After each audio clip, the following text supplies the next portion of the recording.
nothing special, That's because all European history is very complicated, and you are right. But I think it's quite interesting. I'm not the oldest one. I'm 41 years old, and I remember 3 regimes in Slovakia. Quite a lot. The first one was Austro-Hungarian Empire. We already know the context. Yeah? From the end of the First World War, it was democratic Czechoslovakia. Very important country for all Czechs and Slovaks, but especially for Slovaks. Because if there is no Czechoslovak Republic, probably there are no Slovaks today. It was crucial for this nation. So democratic Czechoslovakia. In 1938, not very democratic Czechoslovakia.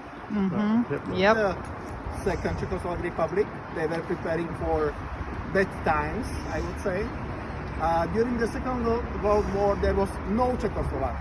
There were just 2 parts: Protectorate in the era of the Czech Republic, and Fascist Slovakia in the era of the Slovakia. It was a hideous regime in Slovakia, no doubt. The attitude of many fascist politicians in Slovakia back then was, Germans do the dirty work for us. We didn't have any concentration camps with gas chambers in Slovakia, but instead of that, we deported more than 70,000 Jewish people to concentration camps in Poland and in Germany to be killed.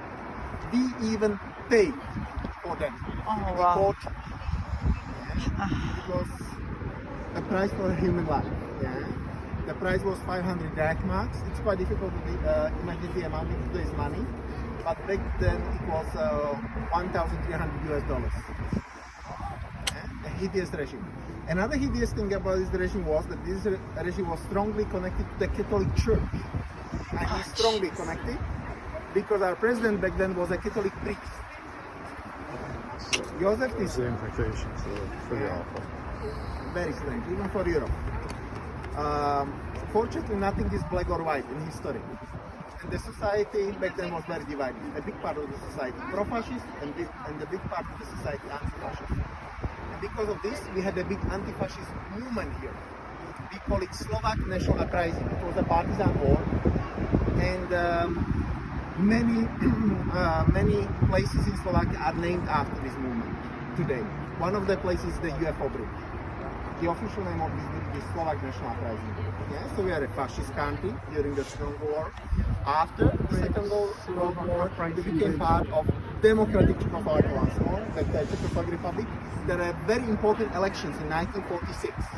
And in those elections, Communist Party won in the Czech part of Czechoslovakia, and Democratic Party won in the Slovak part of Czechoslovakia. The Czech part was bigger, more people lived there, so it became part of Communist Czechoslovakia in 1948. And because of this situation, there is a saying in Slovakia, and the saying says that we are the only country in Europe where communism came from the West. From Prague. Yeah. Some Czechs don't like this one, but we are like brothers. We have jokes about them, they have jokes about us, and we love each other. Then 40 years of communism, very frustrating, especially for people living in Bratislava, because they could see democratic Austria from their windows, but they couldn't go there. Many of them died on the radio bank because there was iron curtain on the radio bank. You will see the data from the castle battle. In the 1960s, there was something like a democratization of political system. Maybe you know it under the name the Prague Spring. Yep. Yeah. The main Prague person Spring, was Alexander Dubček. He lived in Bratislava many years. He was a Slovak politician. There were big expectations from this movement among Czechs and Slovaks. But as we know, Russian politicians in Kremlin many times don't like democratization or liberalization. Yeah. Still They, don't. So they slot.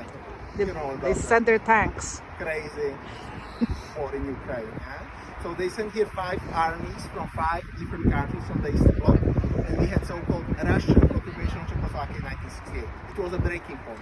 Many Czechs and Slovaks immigrated from this country after this year, the era after 1968. We call it normalization. Everything back to normal, according to the Russian point of view, of course. And people who lived during normalization, including my parents, told me that it was the most boring part of communism era. Nothing was happening. Everyone was waiting for something. Because the worst part of communism era were the 1950s. After that, it was not good, but then, if you are talking about processes and these crazy things. They were waiting for something to normalization, and the thing, very important thing, was in 1989, the Velvet Revolution, and we are a democratic country from that point of story. I would say so far, because the situation is quite complicated today. In 1990, disintegration of Czechoslovakia, very peaceful, comparing to former Yugoslavia, but not very democratic. There was no referendum of this question. It was a decision of two former prime ministers, former Czech prime minister Václav Klaus and former Slovak prime minister Vladimir Mečiar. But today's relations between Czechs and Slovaks are the best possible, because the most countries are members of the European Union from 2004. So